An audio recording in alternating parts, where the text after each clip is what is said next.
cosas para que cuando llegue la hora os acordéis de que ya os lo había dicho.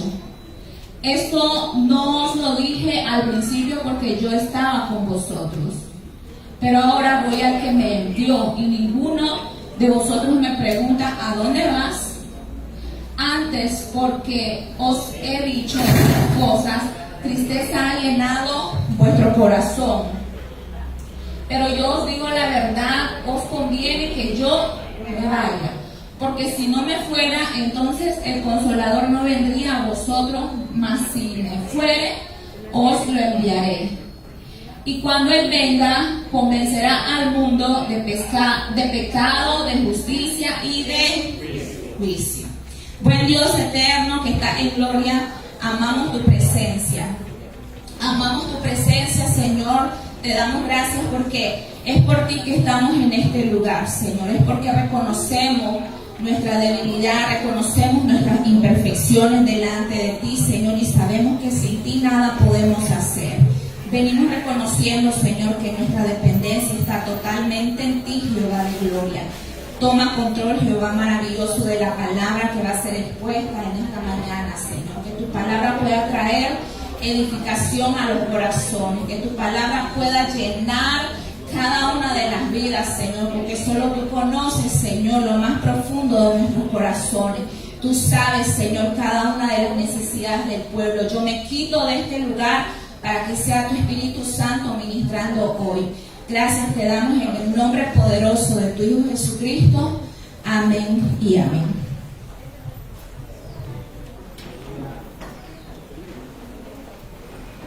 Quiero hablarles acerca del Espíritu de verdad. Y antes de iniciar, quiero mencionarles que la condición espiritual en la cual se encontraba el hombre sin Cristo desde un principio, vean, no importaba el país, no importaba la condición económica, no importaba color, país, religión, no importaba nada, pero la condición espiritual del hombre nos lo dice el apóstol Pablo en Efesios capítulo 2, en el versículo 1, donde nos dice claramente que todos venimos al mundo espiritualmente muertos, ¿verdad? Esa es la condición espiritual de un hombre sin Cristo. Todos venimos al mundo espiritualmente muertos y esclavizados al pecado. Y algo muy cierto que también nos dice en 1 Corintios capítulo 12, en el verso 14, dice que para el hombre natural, escuche bien, para el hombre natural, es decir, el hombre que todavía no ha sido regenerado, el hombre que todavía no ha venido a los pies de Cristo, dice, el hombre natural, es decir, la persona que no ha sido regenerada por el Espíritu Santo o por el Evangelio, entonces, para un hombre natural, las cosas del Espíritu, dice, son locura. Para el hombre natural, las cosas que vienen del Espíritu Santo es locura. ¿Por qué? Porque el hombre natural no lo puede comprender. Las cosas del Espíritu, un hombre natural no lo puede comprender, no lo puede ver, no lo puede aceptar. Porque cree que cuando de repente hay manifestaciones del Espíritu, una persona que todavía no ha venido a los pies de Cristo se asusta. Ajá, ¿verdad que sí? Se asusta, se llena de temor. Yo pasé por eso. Que de pronto yo vine en un momento al principio, cuando yo todavía no conocía el Evangelio, y de repente hubo una manifestación del Espíritu y yo sentí temor. Yo sentí, ¿qué está pasando? Entonces, porque el hombre natural no puede entender las cosas, no puede entender ni puede aceptar las cosas que son del Espíritu. ¿Por qué? Porque el hombre que tiene la condición espiritualmente muerto, lo que comenté al principio, generalmente el hombre es enemigo de Dios. Yo, es decir, usted no puede ver esa condición en sí. Usted no lo puede determinar de esa manera. Yo no lo puedo determinar de esa manera. Pero, ¿sabe por qué? Porque el hombre no se ve a sí mismo en esa condición. El hombre no se puede ver a sí mismo en esa condición, pero ¿saben qué? El diagnóstico que Dios nos da en su palabra es esa, que el hombre está espiritualmente muerto. Y la palabra de Dios nos dice claramente en Romanos capítulo 3 nos dice: no hay justo ni a un solo uno. Hablando del hombre que está apartado de Cristo. No hay justo, dice, ni a uno, no hay quien entienda, no hay quien busque de Dios. Todos se desviaron a una, se hicieron inútiles, no hay quien haga lo bueno, no hay ni siquiera uno. Entonces, ahora, quiero saltar a esto. La tarea principal, usted tiene que saber y tener muy en claro que la tarea principal que tiene la iglesia, amado hermano, es de ir al mundo. Estoy hablando de la condición espiritual de un hombre que está sin Cristo. La tarea principal de la iglesia, estimado hermano, es que nosotros fuimos llamados a ir al mundo. Nosotros fuimos llamados, amado hermano, de hablar del evangelio, de compartir del evangelio, porque no nos vamos a quedar con esta tan maravillosa noticia. No nos vamos a quedar con esta salvación tan grande que hemos recibido de parte del Señor, sino que vamos al mundo también a reflejar, a compartir el evangelio a personas que están muertas espiritualmente. Ahora, ¿con qué propósito? ¿Con qué propósito? Para darles vida. ¿Con qué propósito? Para hablar de Jesucristo que vino a esta tierra para darles vida y vida en abundancia. Ahora, usted tiene que saber que usted no puede llevar esa tarea a cabo con sus propias fuerzas. Usted tiene que saber que usted no puede llevar a cabo esta misión o este mandato que se nos ha encomendado con nuestras propias fuerzas, jamás ni nunca. No podemos hacerlo nosotros con nuestras propias fuerzas, ni confiando en nuestra capacidad de persuasión. Vean que el apóstol Pablo es un gran hombre de Dios. En el principio de su conversión decía claramente, cuando a la iglesia de los Corintios dice: así que hermanos, cuando fui a vosotros para anunciar el testimonio de Dios, no fui con excelencia de palabras o de sabiduría humana. Entonces les dice: pero me propuse, estoy hablando del apóstol Pablo, pero me propuse no saber entre vosotros cosa alguna, sino a Jesucristo, a este crucificado, y estuve entre vosotros con mucha debilidad, estuve entre vosotros con mucho temor, estuve entre vosotros con mucho temblor. Pero ni mi palabra, dice, ni mi predicación fue con palabras persuasivas de humana sabiduría, sino con la demostración del poder del Espíritu Santo, sino con la demostración del Espíritu y del poder de Dios.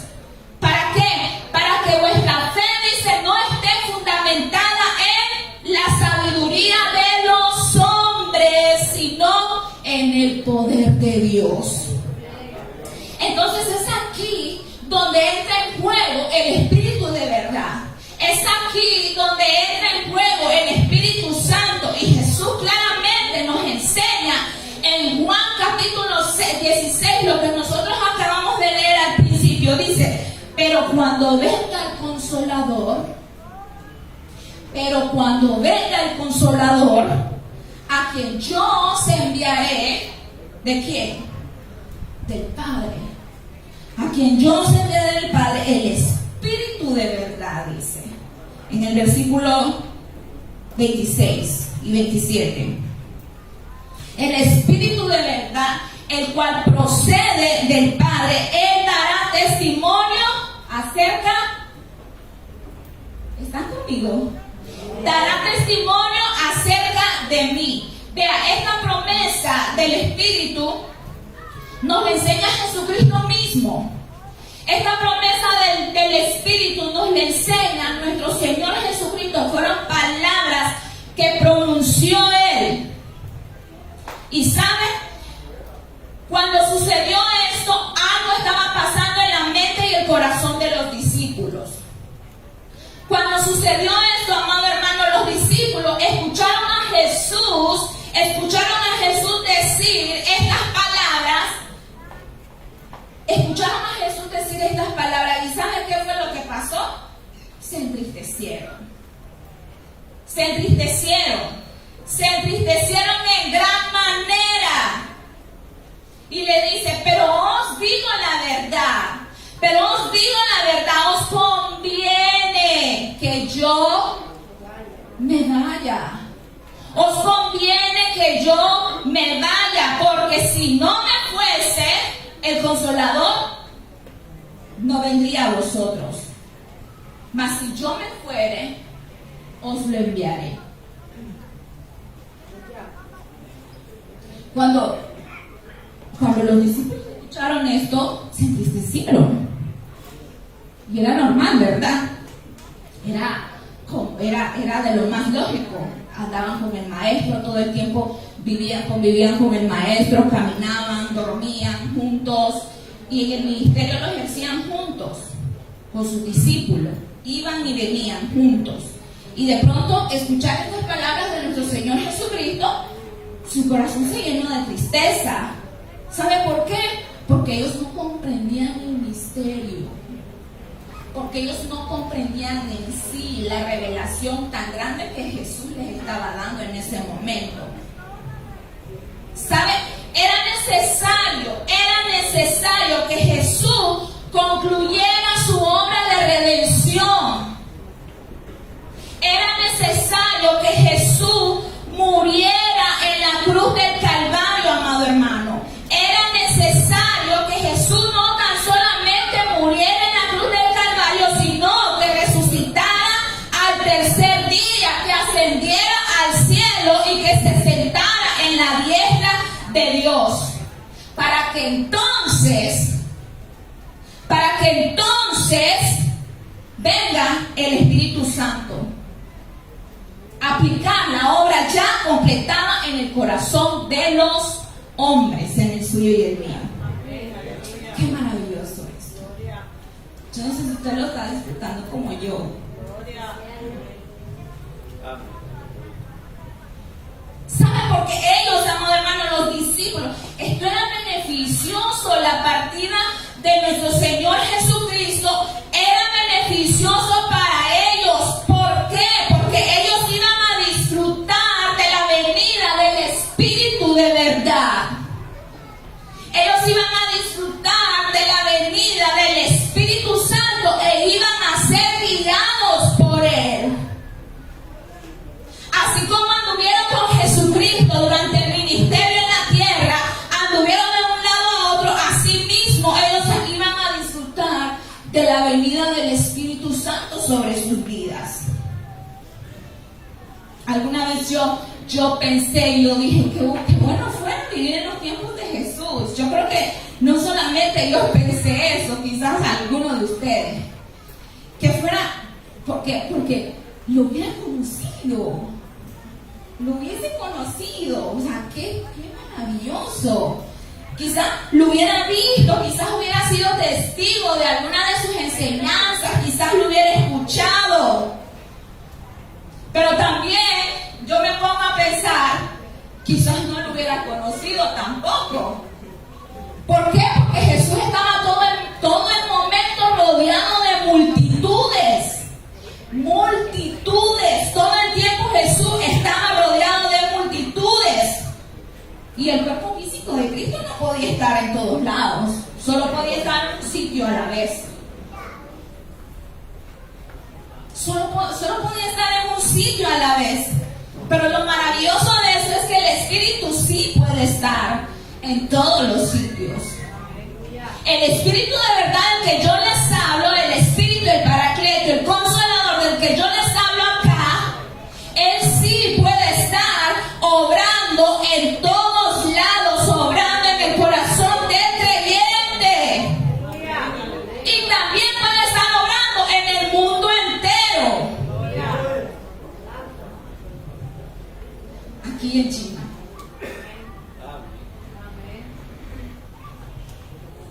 Y entonces, amado hermano, los discípulos no estaban comprendiendo esta revelación tan grande que Jesucristo les estaba compartiendo. ¿Por qué? Porque en algún momento surgen preguntas, en algún momento surgen cuestionamientos de cómo era posible que los discípulos, no podían comprender las palabras de Jesús. ¿Cómo era posible que cuando Jesucristo fue arrestado, o cuando Jesucristo estaba pasando todo este proceso donde Jesús iba a ser crucificado, cómo era posible que la mayoría de sus discípulos huyeran en ese momento? La mayoría de los discípulos lo dejaban en ese momento. ¿Saben por qué? Porque, por lógica, atraparon al maestro. Ahora digo yo voy a hacer el siguiente. Entonces, ¿qué fue lo que aconteció? Ellos se llenaron de temor. Ellos se llenaron de temor, amado hermano. Porque en ese momento los discípulos huyeron cuando arrestaron a Jesús. Y durante ese tiempo también algunos de ellos lo negaron,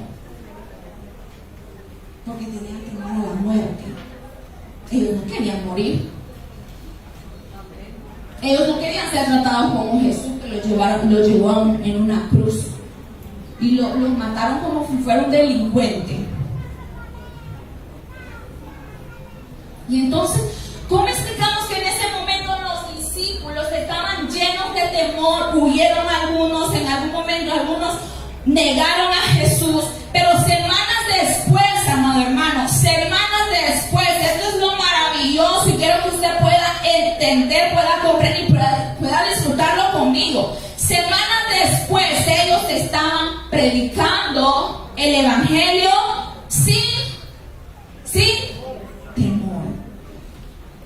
Semanas después ellos estaban predicando el evangelio sin temor, a pesar de las amenazas de los líderes religiosos en ese entonces.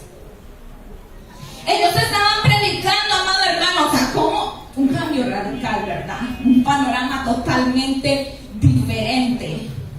¿Y sabe por qué pasó esto? Usted lo sabe igual que yo. ¿Sabe por qué pasó esto? Porque el Espíritu de Dios, el Espíritu de verdad, vino sobre ellos. Oh, gloria, dele palmas. Porque el Espíritu de Dios vino sobre ellos en el día de Pentecostés, tal como Jesús lo había prometido, tal como Jesús lo había dicho, y el panorama cambió radicalmente. Ya ellos ya no estaban con temor, ya ellos ya no estaban con inseguridad. Ya ellos, como fueron llenos del Espíritu Santo, y entonces ellos comenzaron a hablar con denuedo, dice la palabra en Hechos capítulo 4, en el versículo 31. Ellos comenzaron a hablar con denuedo. Hechos capítulo 4, versículo 31. Hablaron con denuedo la palabra de Dios. Es decir, ellos hablaron con coraje, con valentía, compartían la palabra de Dios con mucha valentía. ¿No le sucede que cuando usted va a evangelizar se llena de temor? No, ninguno, ¿verdad? Solo a mí me pasó eso. Santo Jesús, que ustedes están tremendos. Solo a mí me pasó. Y yo, hermano, como que salga una señora loca a echarme agua, decía yo. Como que salga una de esas católicas que salen con su crucifijo acá y con la cruz acá. No, Señor, no pongas uno de esos, decía yo. Al inicio, cuando estuve en el ministerio de jóvenes y salíamos a evangelizar. Todavía progreso, a veces nos íbamos a aquel parque, a veces nos íbamos en aquel parque y yo me sentaba. Vea lo que yo hacía, pero no me critique por eso. Yo me sentaba un lado y había temores porque ya hizo que como que me salgo un loco, decía yo. Me sentaba en la banca y decía, el primero que venga a sentarse ahí le hablo de la palabra. Me sentaba sola en la banca y los chavos ahí andaban de un lado a otro y yo me quedaba ahí. Y yo decía, se le ocurre a esta mujer dejarme sola, refiriéndome a la líder de jóvenes, dejarme sola, que como que no sabe que soy nueva en esto. Y literal me dejaba sola, que vaya a buscar. Yo solamente me sentaba, que el primero que venga y se me sienta y nadie llegaba. Entonces, amado hermano, la cuestión es que ya los discípulos comenzaron a hablar la palabra de Dios, a compartir el evangelio con denuedo, con coraje, con valentía. Y ven en Hechos capítulo 5, en el versículo 41, también nos dice que después de haber sido azotados, ellos fueron azotados en el concilio. Después de la muerte de nuestro Señor Jesucristo, después de haber sido azotados, dice que ellos salieron gozosos del concilio, habiendo sido tenidos por dignos de padecer por causa del nombre. Salieron gozosos. ¡Qué locura! ¿Ah? ¿Usted está comprendiendo conmigo? O sea, ellos fueron lastimados, fueron azotados, fueron ultrajados por los líderes en aquel entonces. Pero ¿saben qué? La palabra dice que salieron gozosos de poder pasar esto por causa del nombre. Ahora, lo que usted tiene que saber, amado hermano, lo que usted tiene que saber es que el Espíritu Santo no se limita en solamente obrar en los discípulos, sino que el Espíritu Santo sigue obrando en el mundo entero. El Espíritu Santo sigue obrando en tu vida y en la mía. El Espíritu Santo no se limita solamente de haber obrado en los discípulos. ¿Sabe por qué? Porque usted y yo no hubiéramos llegado a los pies de Cristo si no hubiese sido por el Espíritu Santo. De hecho, nadie puede llegar a los pies de Cristo y venir a los pies de Cristo en arrepentimiento y fe si el Espíritu Santo no hubiese obrado en la vida de esa persona. Y entonces, ¿quién es el que hace la obra? El Espíritu Santo. Y la palabra dice, y cuando Él venga, en el versículo 8 al 11, y cuando Él venga, Él convencerá al mundo ¿de qué? De pecado, de justicia y ¿de qué? De juicio. De pecado, de justicia y de juicio. De pecado por cuanto no creen en mí, de justicia por cuanto voy al Padre y no me veréis más, y de juicio por cuanto el príncipe de este mundo ha sido ya juzgado. La pregunta es, ¿qué sentido tiene predicar? ¿Qué sentido tiene predicar el evangelio a personas que le rechazan todo el tiempo?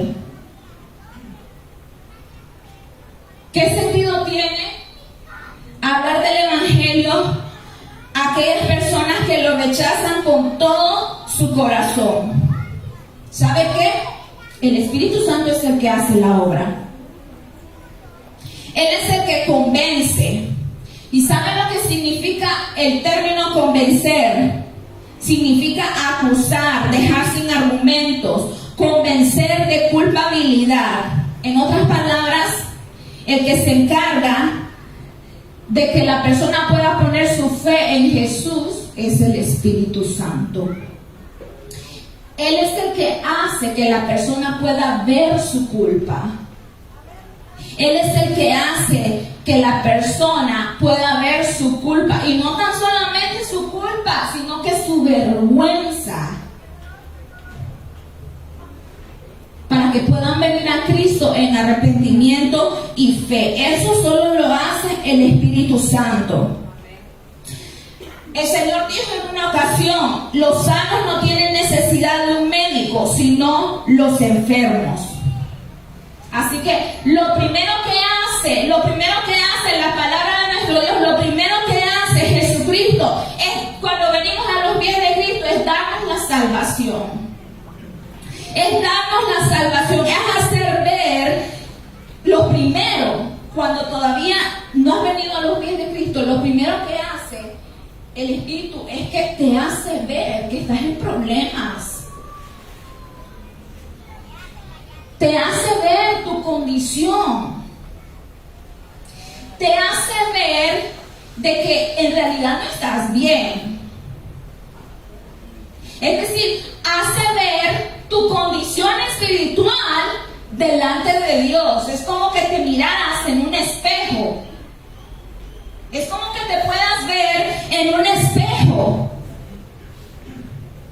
Por eso dice la palabra de Dios que Él es el que viene a convencer al hombre de pecado, de justicia y de juicio. Convicción de pecado por cuanto no creen en mí. ¿A qué se refiere con esto? Es para que el mundo pueda ver la necesidad, para que el mundo pueda ver la necesidad de creer en Cristo Jesús. Lo primero es que tiene que ver su condición, repito nuevamente, tiene que ver su condición espiritual, tiene que ver su propia pecaminosidad.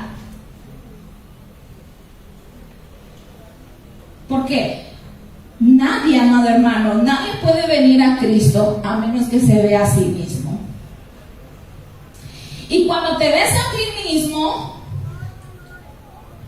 te ves de la manera como Cristo te ve, de la manera que Dios te ve. ¿Cómo?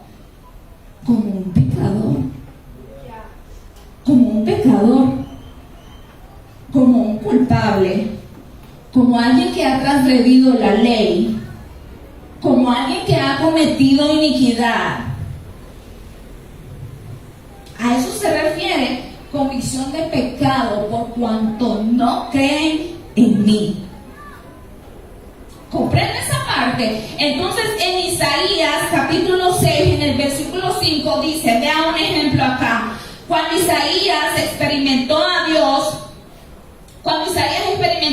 en el templo, dijo claramente en Isaías 6:5, entonces grité y dije, ay de mí que estoy perdido, soy un hombre de labios impuros. Soy un hombre de labios impuros y vivo en medio de un pueblo de labios blasfemos. Y no obstante, mis ojos han visto al Rey, al Señor Todopoderoso. Entonces, ¿qué es lo que pasó aquí? El Espíritu Santo se encargó de convencerlo de su pecaminosidad. Le hizo verse a sí mismo como una persona necesitada de Dios. Necesitada de Dios. Otro ejemplo que podemos encontrar en las Escrituras es el llamado que recibió Pedro de parte de nuestro Señor Jesucristo. Cuando Pedro vivió la experiencia de ver a Jesús, vea, Pedro tuvo la experiencia de ver a Jesús realizar un milagro. Un milagro cuando las redes se llenaron de peces, ¿se acuerdan?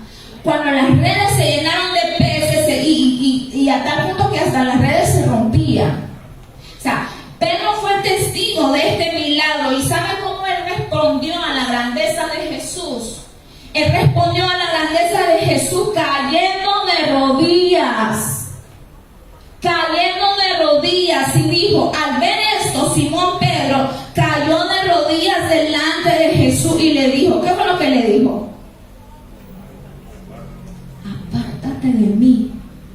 Apártate de mí, Señor, porque soy un pecador. Soy un pecador. Ve cómo es cuando el hombre se ve a sí mismo delante de Dios. delante de la presencia. Pero cuando usted anda evangelizando, hay personas que le dicen, ay, pero es que yo soy una buena persona.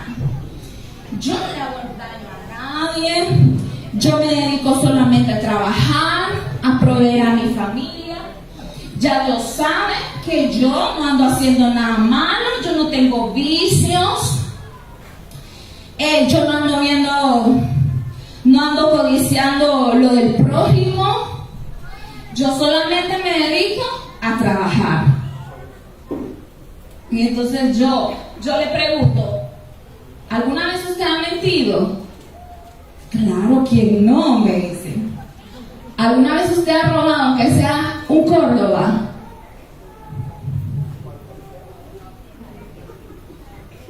No me mienta. ¿Alguna vez usted ha codiciado a la mujer de su prójimo? ¿Ha visto una mujer guapa por ahí? ¿Ha visto una mujer guapa por ahí como que la mirada se le quiere ir?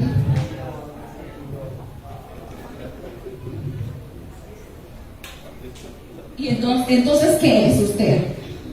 Entonces usted no necesita de Dios, usted no necesita de Jesús, usted es un pecador. ¿Ya me entiende cómo es el asunto? Entonces hay personas que eso dicen, pues yo soy una buena persona, yo hago buenas obras, yo ayudo al pobre, al necesitado, al desamparado. Bueno, pero es que tu justicia son como trapos de inmundicia delante de Dios. Esto no te va a proporcionar la salvación. La salvación es solamente a través de Jesucristo, en arrepentimiento y fe. Solamente Él puede salvarnos. Porque si fuera con nuestras propias fuerzas, medio mundo y reimundo. ¿Verdad? Ajá. La condición del hombre sin Dios es la condición desde la óptica de Dios y lo de la Biblia de un maldito pecador, por muy fuerte que se escuche, de un maldito pecador, porque Cristo vino a redimirnos a nosotros. Amén. De la maldición del pecado. Así es. Así es. Vino a redimirnos de la maldición del pecado. Entonces, amado hermano, ¿qué es lo que hace? ¿Qué es lo que hace nuestro Señor Jesucristo? Vea, hay personas, como les digo, que siempre dicen que ellos son buenas personas, que ellos en realidad todos necesitamos de Jesús. Usted y yo, que estamos acá en el redil, que estamos en el rebaño, que formamos parte del cuerpo de Cristo, necesitamos de Jesús. Sentimos que sin Él nada podemos hacer, porque nuestras fuerzas provienen de Él, ¿sí o no? Pero hay personas que dicen que ellos no necesitan de Dios, que ellos pueden vivir sin Jesús. Entonces es ahí donde Satanás viene y les hace creer a las personas que ellos pueden seguir sus vidas normal sin tener nada que ver con la religiosidad o sin tener nada que ver con el compromiso relacionado a Jesús. Es por eso que hay personas que vienen, pero no quieren nada de compromiso con el Señor. Usted se acerca y quiere tratar de introducirlo en el cuerpo de Cristo, dándoles una función. Y no, estoy bien, no pasa nada. No, compromiso como que no, todavía hasta ese punto no. Yo recuerdo que en una ocasión yo me acerqué a una persona y le dije, vea, usted sabe que no sé si le gustaría formar parte de los grupos, de los grupos de damas, las actividades y el servicio. Eso fue hace mucho. Usted me dice, la agregamos al rol de servicio para que ya comience a servir.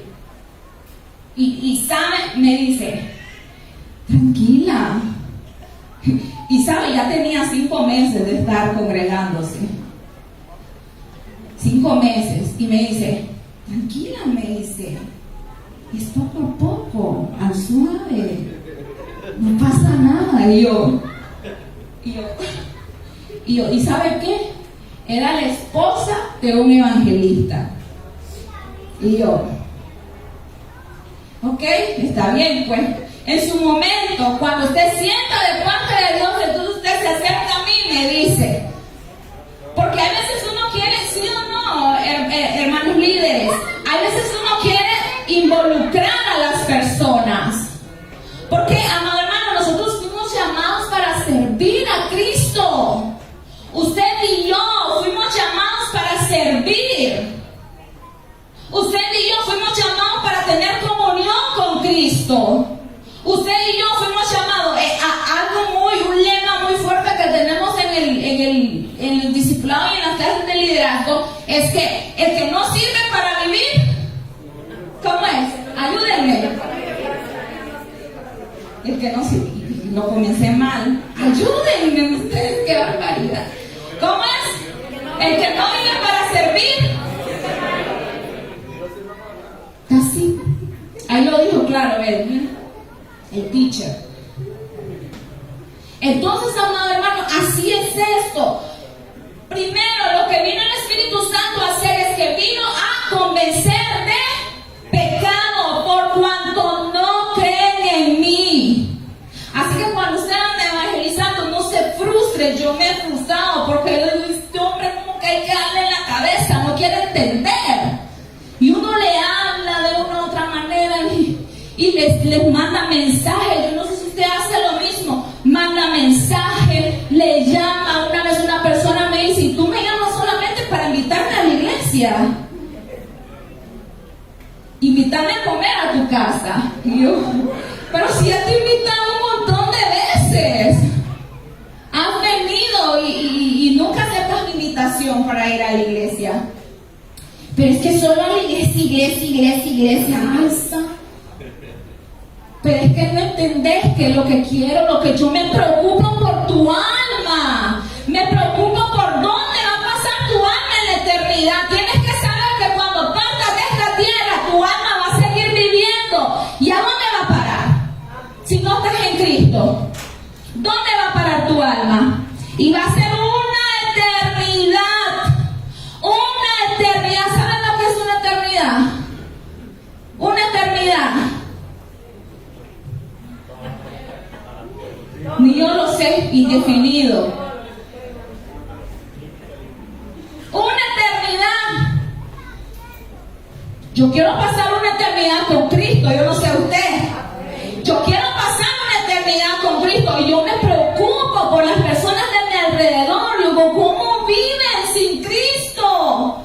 ¡Oh, por Dios! ¿Cómo? Yo siento que yo no puedo vivir sin Él. Yo siento que me muero, que me debilito. ¿Y cómo hay personas que sí pueden? Y entonces yo le decía, yo me preocupo por tu alma, quiero que lo veas desde ese punto. Y vea, hay veces yo me frustro, hermana Marisa. Yo no sé si a usted le ha pasado, hermano Melvin, yo me frustro. Yo me frustro y yo digo, yo no sé con qué palabras llegar. Señor, a veces yo lloro, sí, lloro. Porque sabe que duele, pero duele en el alma, te parte el corazón cuando los que son tu familia. Te duele. Y entonces yo decía, Espíritu Santo, haz la obra. Yo no puedo. Por más palabras que hay en mi boca, he desgastado todo, he hecho todo, he hecho hasta obras de caridad, pensando que de esa manera no, y nada funciona. Hazlo tú.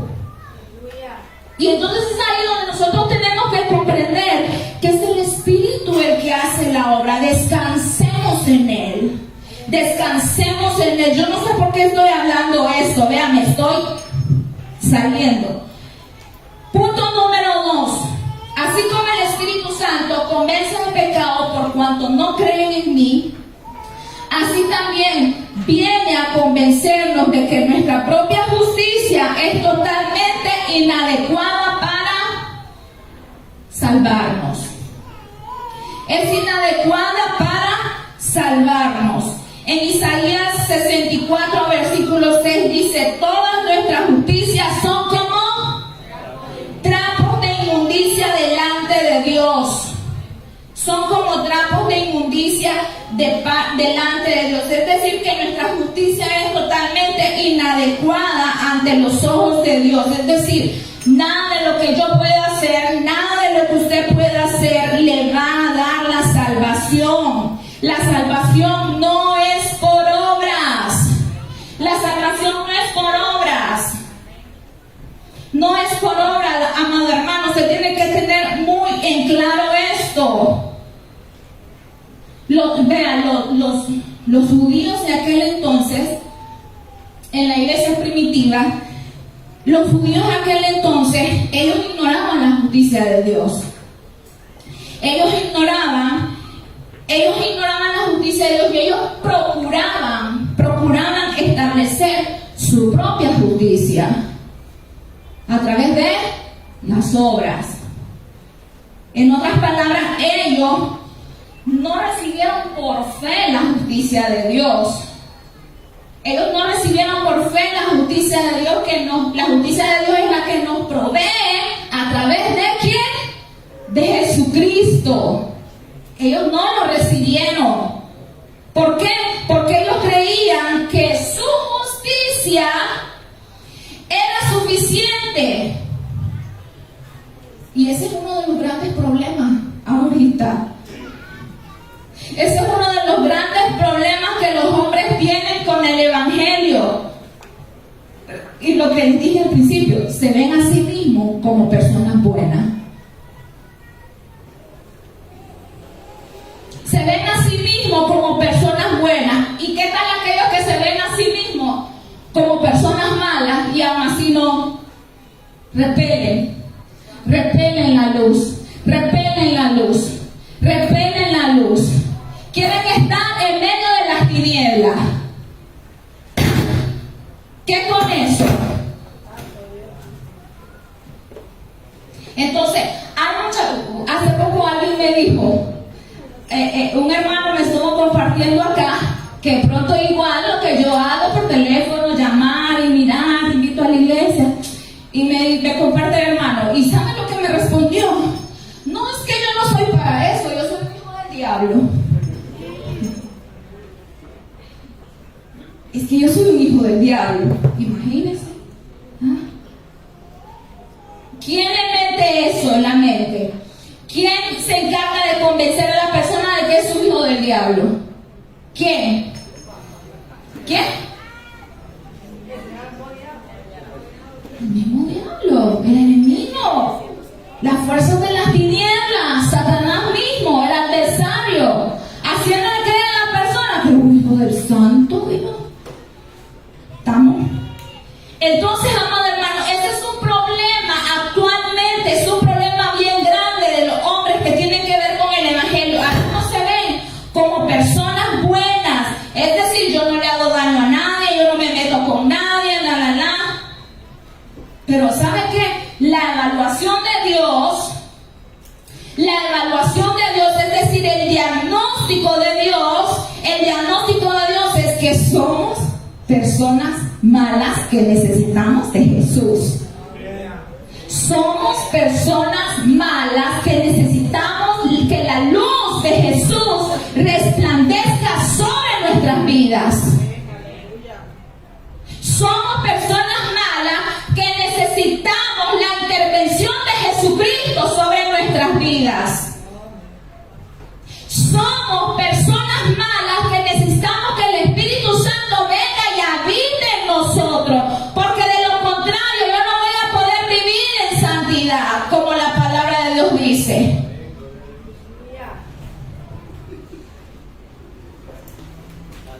Porque si yo de pronto yo comienzo yo dejo de leer la palabra, yo dejo de ayunar, yo dejo de adorar, yo dejo de entrar en intimidad con Dios, ¿qué es lo que sucede? La carne realza, sale a flote. Entonces necesitamos, amado hermano, aunque estemos en los pies de Cristo, necesitamos cada día tener una comunión directa, íntima con el Maestro. Lo necesitamos.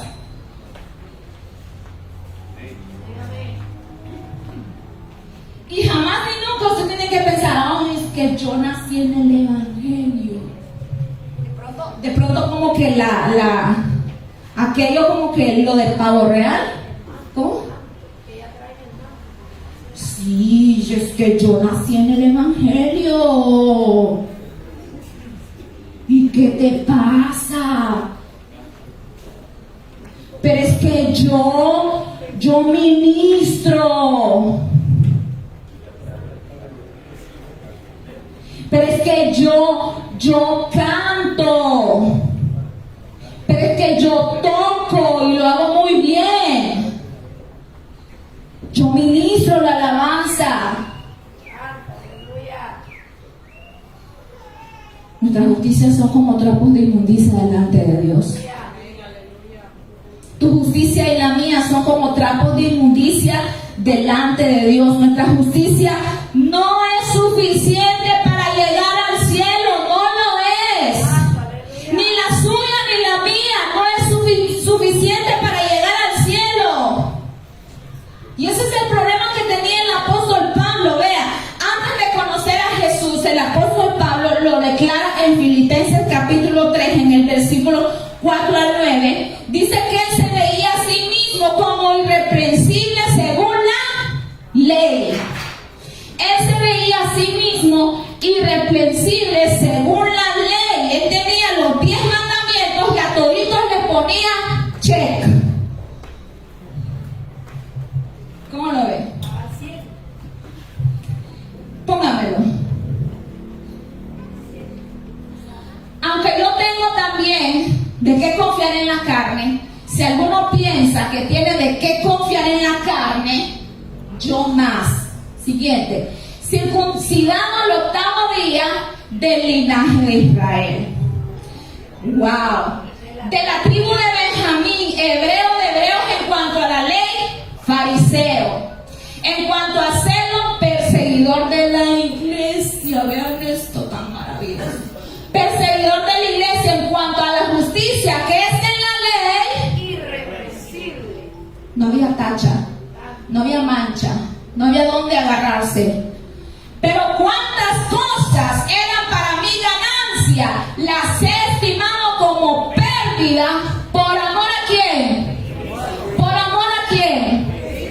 Y ciertamente aún estimo todas las cosas como pérdida por la excelencia del conocimiento de Cristo Jesús mi Señor, por amor del cual lo he perdido todo y lo tengo por basura para ganar a Cristo. Lo tengo por basura para ganar a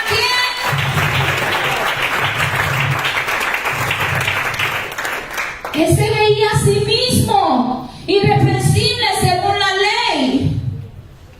¿Cuántas cosas decía para mí eran ganancias? ¿Sabe a qué se refería? A su propia justicia. ¿Cuántas cosas para mí eran ganancias? Las he estimado como pérdida por amor a Cristo.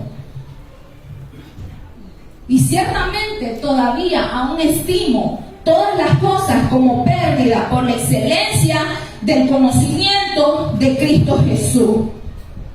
¿Qué es lo que tenía el apóstol Pablo como basura? Su propia irreprensibilidad. Su puritanismo religioso en el cual había caído. Su puritanismo religioso en la cual ellos habían caído. ¿Qué es lo que le decían cuando Nicodemo vino? Ayúdenme esa historia porque a mí de pronto se me va. O quizás su excelencia en el conocimiento que él tenía de la ley se la sabía toda. Y eso lo estimó como nada. Cuando vino le dice Jesús a Nicodemo, tienes que nacer de nuevo. Tienes que nacer de nuevo. Y Nicodemo te dijo, pero ¿qué? ¿Nacer de nuevo? ¿Cómo puede entrar al vientre? ¿Cómo puede pasar eso? Volver a entrar al vientre de mi madre y volver a nacer de... Jesucristo le estaba dando una revelación tan maravillosa acá. Le estaba diciendo que tenía que nacer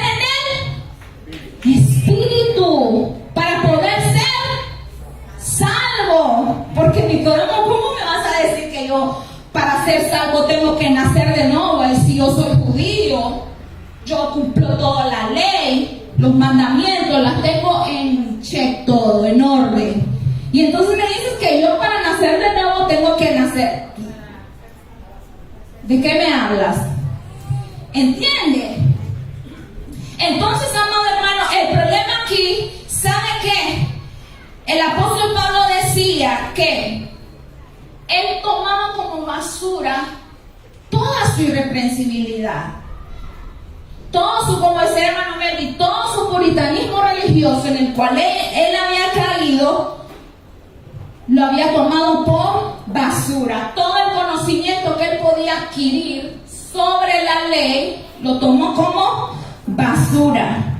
Su propia descendencia religiosa, linaje real, linaje de Israel. ¿Sí? Cuando nosotros hablamos del apóstol Pablo, como que él se refiere ahí como basura, la mala interpretación que hay en algunos es de que está basándose en la ley. No, él no se está refiriendo a la ley en sí, porque la ley en ningún momento fue basura, porque la ley fue establecida por Dios al pueblo de Israel. Así es. Sino que la basura que Pablo está refiriéndose es a su propia justicia.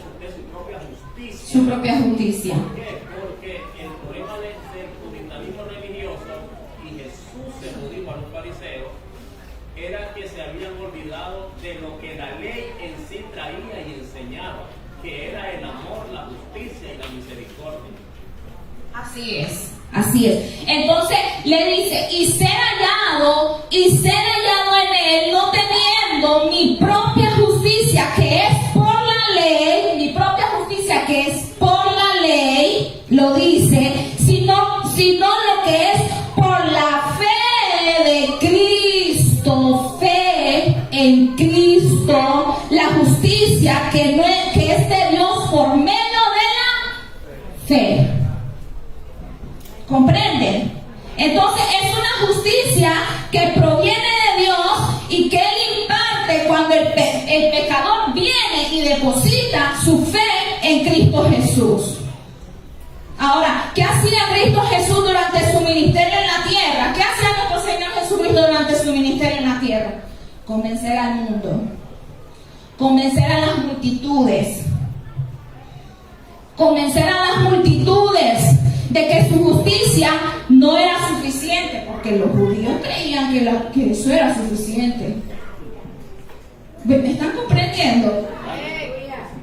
Entonces, amado hermano, es muy importante comprender esto, porque cuando nosotros comprendemos esto, podemos tener más luz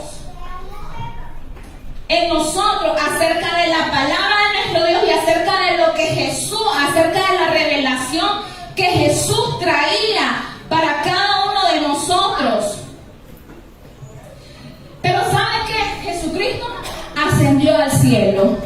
Jesucristo asciende al cielo. La pregunta es, ¿quién va a continuar convenciendo al mundo de que su justicia es como trapo de inmundicia? ¿Quién? Espíritu Santo. Por cuanto yo voy al Padre y no me veréis más, yo voy al Padre y no me veréis más, ya no voy a estar aquí físicamente para seguir haciendo esa obra. Entonces, ¿quién lo hará? El Espíritu Santo.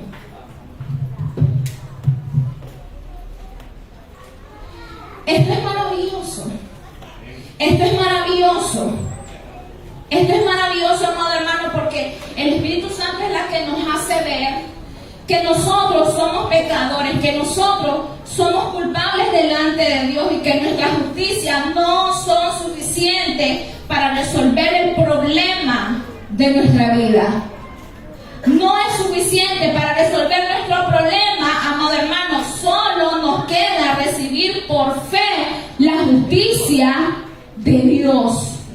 La justicia que fue proporcionada a través de nuestro Padre Celestial, del Padre, a través de Jesucristo, a a través de la fe que nosotros depositamos en nuestro Señor Jesucristo. Tenemos que tener muy bien claro, amado hermano, que nosotros necesitamos cada día que el Espíritu Santo continúe obrando en nuestros corazones. Porque si el Espíritu Santo no obra en tu vida, entonces tú no vas a poder ver tu condición delante de Dios. Yo no voy a poder ver mi condición delante de Dios, aunque yo ya haya recibido al Señor como mi único Salvador. Yo necesito el Espíritu Santo morando en mí. ¿Morando en mí? En mi vida. ¿Por qué? Porque si el Espíritu Santo mora en mi vida, yo no puedo ver en un espejo cómo estoy delante de Dios. Y antes de yo ver cómo está la condición espiritual de mi hermano Salvador, antes de ver la condición espiritual de él, voy a ver la mía primero. Me voy a fijar en mí primero, como en un espejo. Y continúa diciendo, y convencerá al mundo de, no solamente de pecado, convencerá al mundo de justicia, pero también convencerá al mundo de juicio. Juan capítulo 12, versículo 31.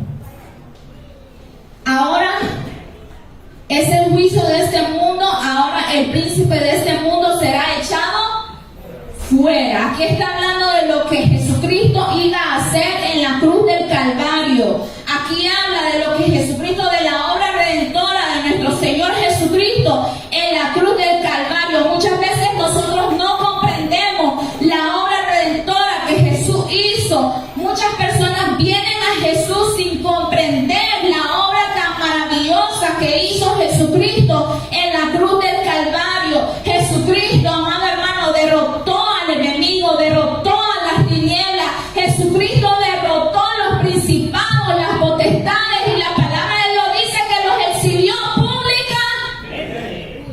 Y el acta de los decretos sobre tu vida fue anulado.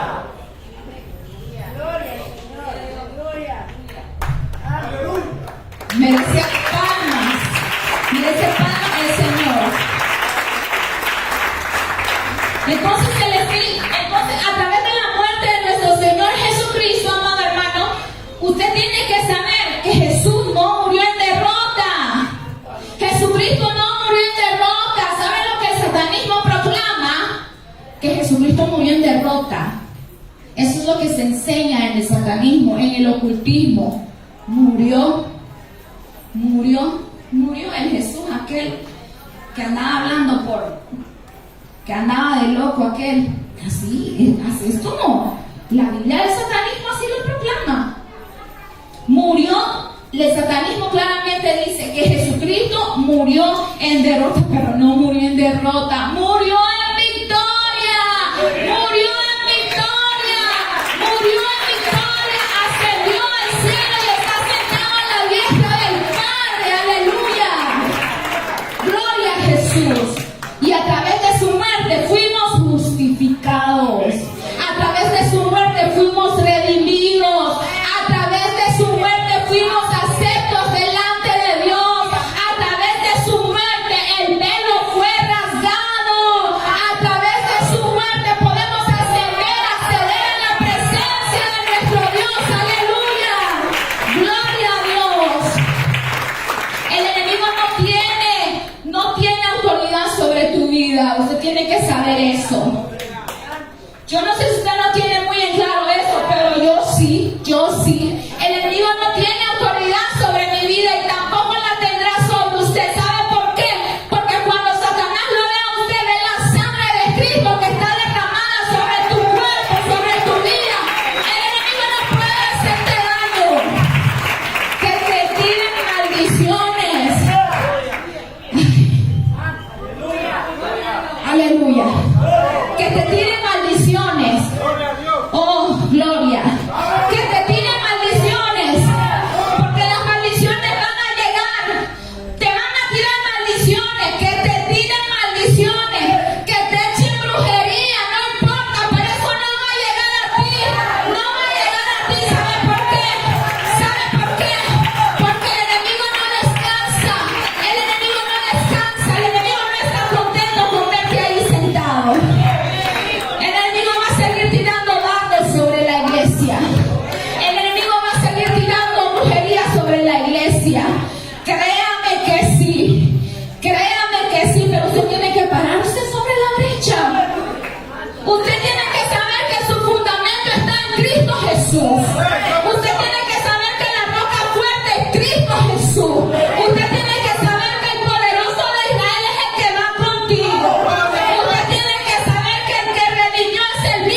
te justificó delante del Eterno. ¿Saben cuántas maldiciones nos han tirado a nosotros? A mi esposo y a mí. En algún momento mi esposo lo testificó. Nosotros teníamos viviendo al lado de nosotros personas que practicaban ocultismo. ¿Y sabe qué? No era cualquier fulanito el que vivía al lado de nosotros, uno de esos súbditos de Satanás, los chiquititos aquellos, los pequeños, los que solamente hacen nada más. Teníamos uno de los grandes viviendo al lado de nuestra casa. Y saben, en muchas ocasiones llegaban a nuestra casa a decirnos: ¿por qué no se van de aquí? Lárguense de aquí. ¿Qué vinieron a hacer acá? Y en una ocasión, una mujer, que esa mujer estaba endiablada. Yo una vez lo dije, llegó a atacarme frente a mi casa. Ahí estaba mi papá, todavía estaba en vida. Y llegó a gritarme en mi cara: ¿pero por qué no te vas de aquí? Lárguense de aquí. Y en otra ocasión llegó el esposo, que también practican el ocultismo. Y no es, como les digo, no era cualquier fulanito, chiquitito, menganito, no. Era de los grandes, de los que atraían personas a su casa. Eran camionetonas las que se parqueaban frente a la casa, frente al parqueo en la casa, enfrente de la casa eran camionetones que llegaban. Del otro lado, de este lado, todo el andén, camionetonas parqueadas. Y hacían su culto al lado de la casa donde vivimos nosotros, en el patio. Eran liturgias que hacían ellos, practicaban, se escuchaban los tambores, se escuchaban las éxtasis, todo lo que hacían ellos, todo se escuchaba. ¿Y sabe qué? Para ellos nosotros éramos un estorbo. Para ellos nosotros éramos un estorbo. Es por eso que yo se lo digo con toda autoridad de Dios, con toda autoridad de Dios, que le tiren maldiciones, amada hermana, no va a llegar a usted. Que le echen brujería, no va a llegar a usted.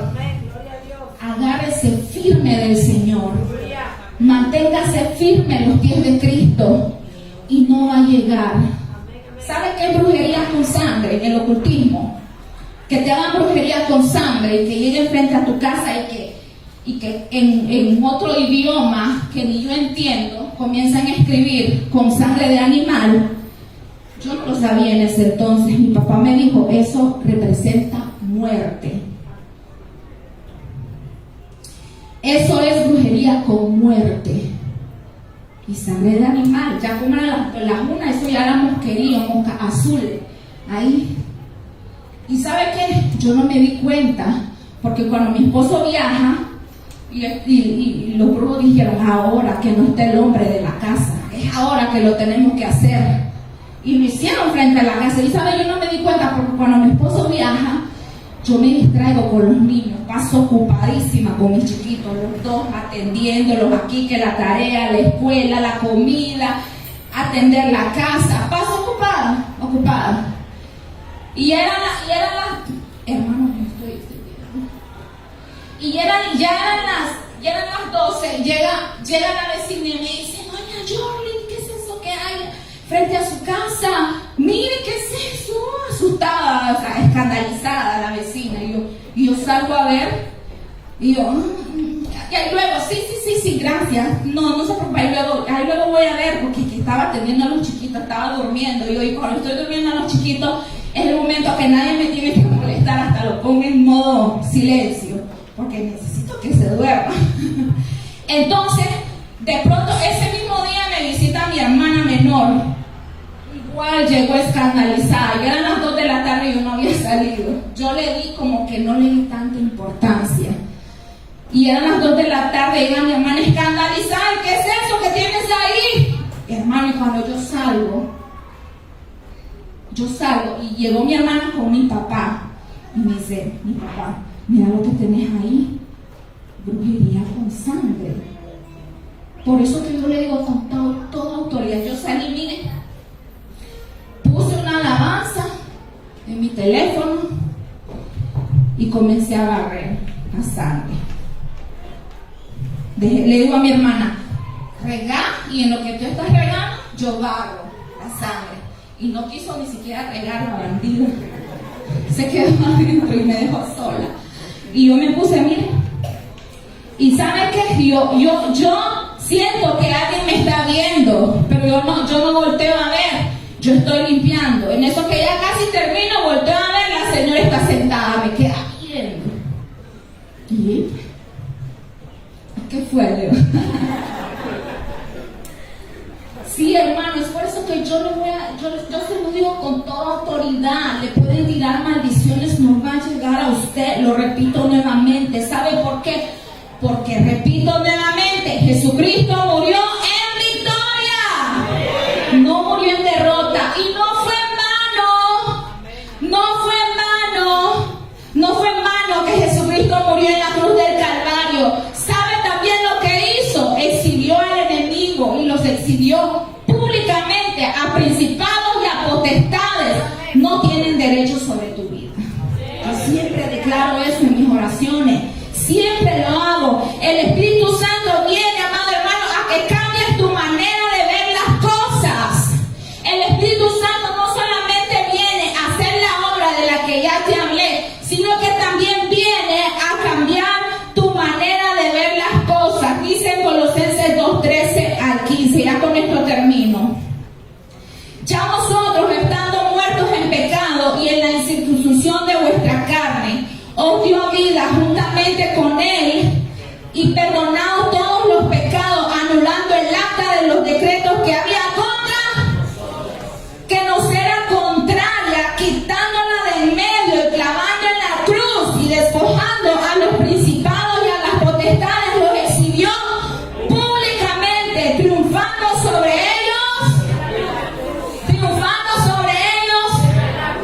Repito, las tinieblas no tienen potestad. Yo no sé si usted lo cree. Las tinieblas no tienen potestad sobre tu vida, porque Él triunfó en la cruz del Calvario por ti y por mí, y llevó cada una de nuestras enfermedades. Toma esto, y llevó cada una de nuestras enfermedades, la llevó en la cruz del Calvario. Póngase de pie. Buen Dios eterno que está en gloria, alabamos y glorificamos tu santo nombre, Jesús. Alabamos y glorificamos tu santo nombre. Yo no sé si hay alguien aquí que quiera recibir a Jesucristo en su corazón. Yo quiero hacerte la invitación que pases a este lugar si has sentido que tienes una necesidad profunda de Jesús sobre tu vida, para que cambien las circunstancias, para que cambie el transcurso de tu vida. Si has sentido en tu corazón que necesitas a Jesús para que comience a